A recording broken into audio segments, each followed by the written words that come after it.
Shanghai.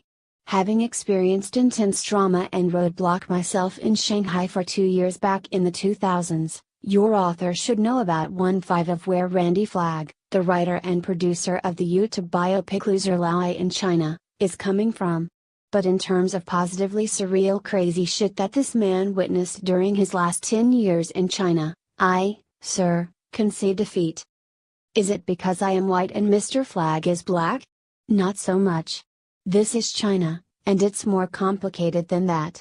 There is Anglo-Saxon white, there is German white, there is Jewish white, there is Italian white. Why folks consider the Romance culture's full-fledged white is a mystery to some, and there's African American black. Being American is advantageous to all colors, so I am told. There is Algerian black, Congo black, and there's even, his own words, not mine, Brazilian caramel. There are so many colors here. But in China we are all laowais outsiders. Other than that, we triumph or fail as individuals. All newcomers should know this. Shanghai gives all of us a run for our money. If you, and with you I mean you and me and everyone, fail to contribute to this beast of a city, with a population greater than that of Australia, Shanghai will beat you down and leave you there thrashed in the gutters. Since we all know somebody who got crushed or temporarily knocked out, most of us will root with Loser Laowai easily. Randy Flagg, a pen name, says he lived in New York and moved to China in 2002. Multi-talented, streetwise, steeled with an American literature degree, and spirited with entrepreneurial zest, he moved to the Pearl River megalopolis in 2005.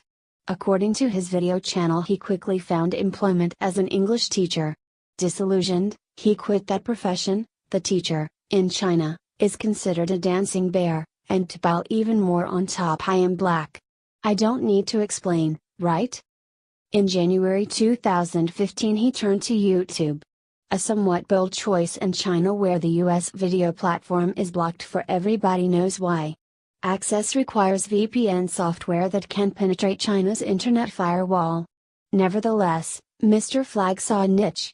And his viewers are rewarding him with clicks and subscriptions. He covers both, the bad and the not so bad in China. Watch 10 Reasons Why He Chooses Not to Live in the USA, and gradually draws attention from you all straight of the expat if you're white, otherwise, immigrant community, such as blog.fridaynight.com or thefreedomreport.us.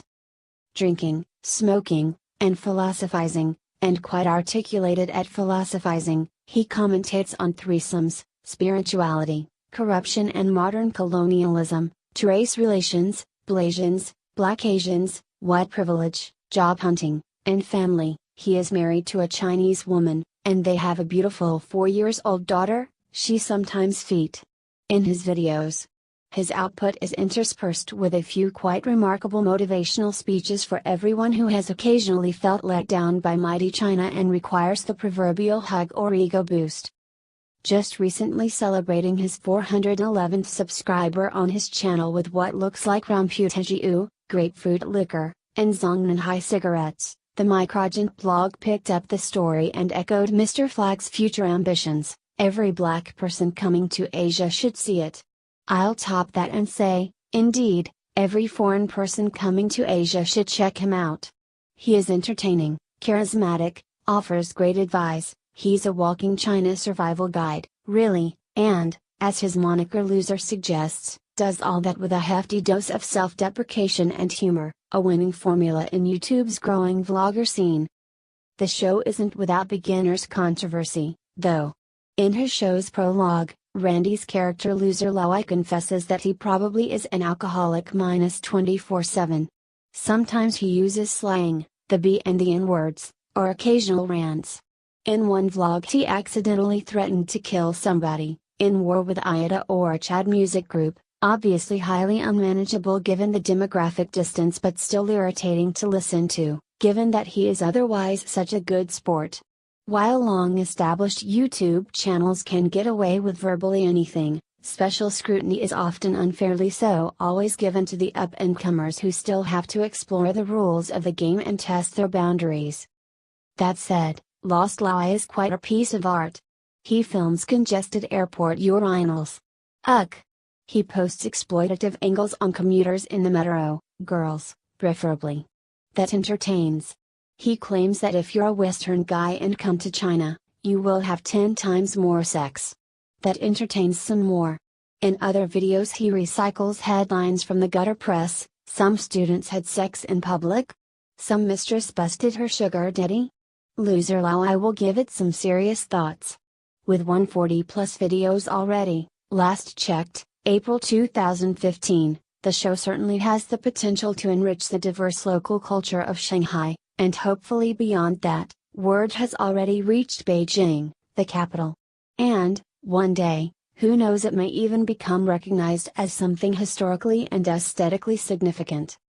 I personally would love to see Loser Laowai cooperating with other China channels such as Serpensa, China, How It Is, or China Uncensored, etc., or having guest laowais on the show. In any case, if all goes well, it should be only a matter of time until Loser Laowai is picked up by some journalists and the media. Most importantly, Mr. Flagg comes across as an honest and pleasant person to be with. Despite many obstacles, addictions, and struggles in his life, he celebrates every small victory with his loyal followers and chooses a positive attitude toward the challenges of life in China.